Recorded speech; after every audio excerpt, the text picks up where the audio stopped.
Hey there, today I'm going to be benchmarking the Intel i7-3770K in 21 different games, as well as a few benchmarks. I have the i7 overclocked to 4.2 GHz at 1.21 volts. I am pairing it with 24 GB of DDR3 RAM at 1600 MHz, two 4 GB 6 and two 8 GB 6 to be exact. The boot drive and the game drive are both on SSDs, and I am pairing it with a NVIDIA RTX 3060. Using the latest NVIDIA drivers. Starting off is Apex Legends at 1080p on the high settings, and the game is running perfectly. There's not really much to say about it. It was getting 93 frames per second on average with a 1% low of 58. So not quite 60 plus all of the time, but it might as well just be 60 plus all of the time. It felt perfectly fine, and I think you could even crank the settings up even higher if you'd like, and the game probably would still run just fine. BattleBit Remastered, like always, runs absolutely amazingly. It is getting 258 frames per second. 2, not 1. Yeah, I had to retake this because I said 100. No, it's 258.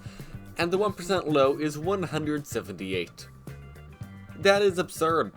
Either way, that's to be expected. BattleBit Remastered is an extremely easy game to run. I was only playing 32 versus 32 players. If you wanted it to be more intensive, you can go up to 127 versus 127, but since I test lower end CPUs and I'm trying to make these videos somewhat comparable to each other, I am picking 32 versus 32 because on some CPUs that's the biggest match you can comfortably play, or the smallest match in that matter. You can't go any smaller than 32 versus 32 as far as I'm aware. BeamNG Drive at, I would call these the high settings, was getting about 74 frames per second on average with a 1% low of 48. The game is running absolutely amazingly.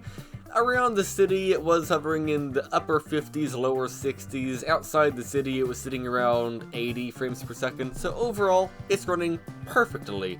Of course, you can lower the settings and get better frame rate, probably over 100 FPS on average on the very low settings, but there's no reason to do that because this is already running amazingly and looks amazing as well.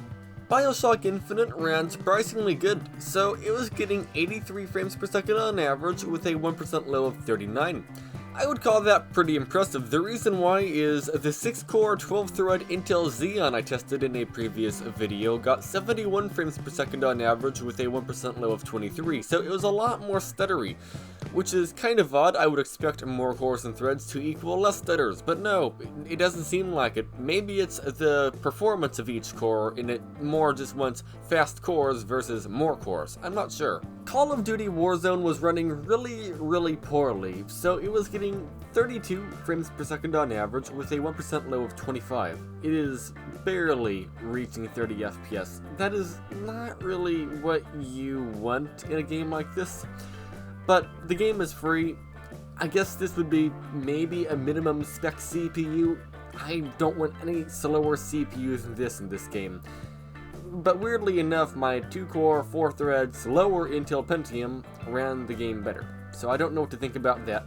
Either way, it kind of ran, I guess. CSGO 2 / Counter-Strike Global Offense 2 on the low settings with FSR turned off. The game was getting 98 frames per second on average with a 1% low of 52. So it ran perfectly fine. The old CSGO would actually run a lot better than the new one. From a remembrance of the old one. Remembrance, is that a word? Well, it is now. Either way, even though it's a more intensive game, it still runs just fine on the i7-3770K. Cyberpunk 2077 ran not amazingly, but it ran great. Alright, it was getting 59 frames per second on average with a 1% low of 34. For a 12-year-old 4-core 8-thread CPU, that is a great result. And in terms of playing the game, that is also a great result. I can't really ask for much more. Although, if I'm not mistaken, Cyberpunk is not really a fast-paced game, so really 30 FPS is doable, so getting 60 on average is great. The FPS overlay doesn't work in Destiny 2, but at 1080p on the low settings, according to the game's FPS counter, on the top right of the screen, you can't even see it. Just squint your eyes and you might maybe make out a green blob that says numbers. That right up there is the FPS. It was getting between 90 and 100. What was the 1% low? I don't know.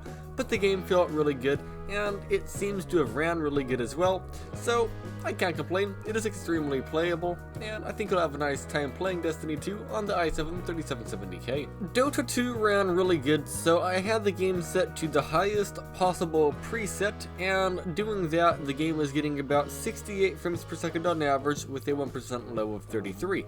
Although when a lot of action happened on screen, the FPS did drop quite a bit, down into the high 30s, like 38, or low 40s, like 42, 45, right around there. So in general, the game will stay above 30 FPS all of the time.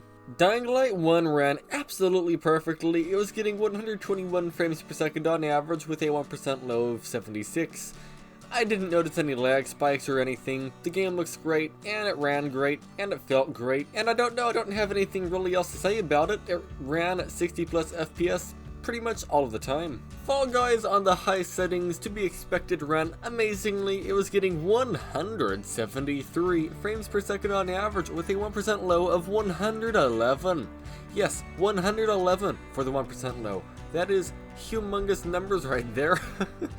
Either way, the game is perfectly playable.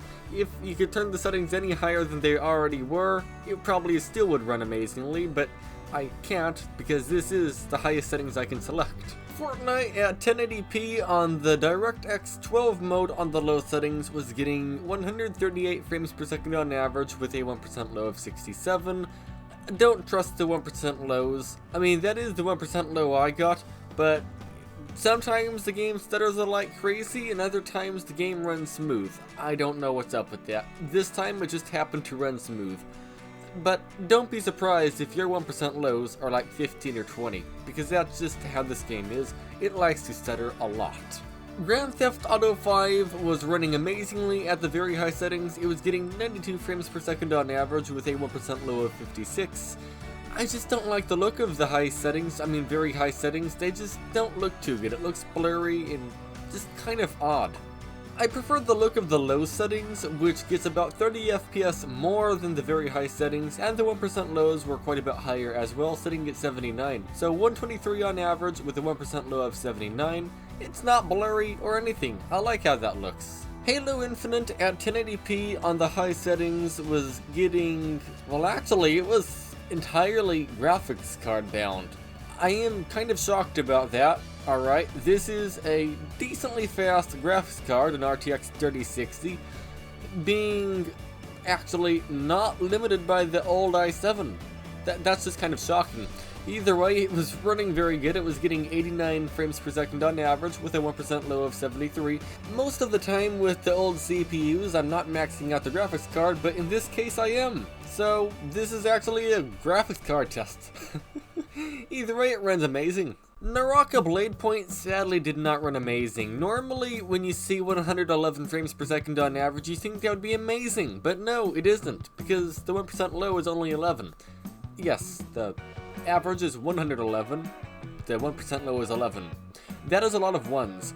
Either way, it was quite stuttery. It's similar to Fortnite in other situations. Okay, sure, in this video specifically, Fortnite wasn't stuttering, but Fortnite just enjoys stuttering in general. It runs like Fortnite. It stutters a lot. Either way, is it playable? Yes, just kind of surprisingly stuttery. Palworld ran pretty good. It is a somewhat slow-paced game from my understanding, so the 1% low of 30 should not be a problem. It is, again, stuttery like Naraka Bladepoint, Fortnite, Borderlands 3, but it is what it is. The average frame rate is 92 on the low settings, and overall, it is quite playable. I just don't get why so many games stutter and so many games don't stutter. Why does one game stutter more than another game? I don't quite understand that. If you have any idea why that might be the case, please do let me know. Portal ran amazingly. I was on the ultra settings, and on the ultra settings the game was getting 295 frames per second on average. That's absurd. Almost 300 actually. And the 1% low was 149. Sure, Portal is a pretty bland looking game, but at the same time, it's getting almost 300 FPS. That really doesn't matter. That is great. PUBG at 1080p on the very low settings was running very good. It was getting 109 frames per second on average with a 1% low of 37. Okay, sure, the 1% low isn't great, although PUBG likes to stutter like crazy when you get into a car and start driving around. I couldn't find a car or drive around because, well, I couldn't find a car. Maybe if I drove around, the 1% low would be way lower than it is, but one way or another, that is what I got on this round. Team Fortress 2 is a little bit harder to benchmark because I pretty much immediately get wiped out, but either way, ignoring the fact that I keep being killed in Team Fortress 2, the average frame rate is 169 on average with a 1% low of 58.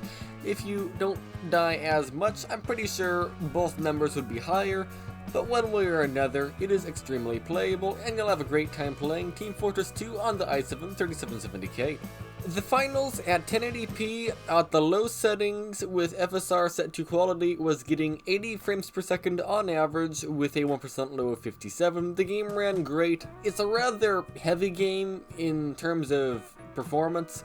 I would expect it to run better than it does, but it doesn't. But one way or another, it is still perfectly playable on the i7 3770K. It's just, for some reason, I always expect this game to run better than it does, but at the same time, it looks great as well, so I guess it has a pretty good excuse. And to add to that, it doesn't stutter, which is amazing. Valorant, I had a hard time benchmarking as well because I couldn't stay alive for the most part. But I was getting about 181 frames per second on average with a 1% low of 94, but that's including my dying about 24 times and getting one kill in the whole entire match. Yeah. The players who play Valorant certainly know how to play Valorant, that is for sure. Either way, the game ran perfect on the i7 3770K. Also, here are the benchmark results for the Steel Nomad benchmark, which is a newer benchmark from 3D Mark, and also here are the Time Spy benchmark results. I don't know if that's good or bad, but it is what it is. And in Cinebench R23, the i7 3770K at 4.2 GHz got 4,173 points for the multi-core test and 841 points for the single-core test. And in terms of video editing, I edited this entire video on the Intel i7 3770K. By the way, ignore what Task Manager says, it is not 5.2 GHz, I don't know where it got that. Either way, yeah, editing the video was absolutely fine, there was no complaints, but this video editing software I use, Movavi Video Editor 2024, is extremely easy to run. Either way, while I do my little outro thing, here is an extra clip. This is from Fortnite on performance mode. Yes, I already tested Fortnite, but I'm going to just show you performance mode as well. Just something for you to see while I end off the video. Either way, thank you very much for watching this video. If you enjoyed it, make sure to leave a like. If it was informative or something, or you want to see more of these videos, make sure to subscribe. And if you want to help support the channel, consider becoming a channel member. Either way, thank you very much for watching, and have a great day.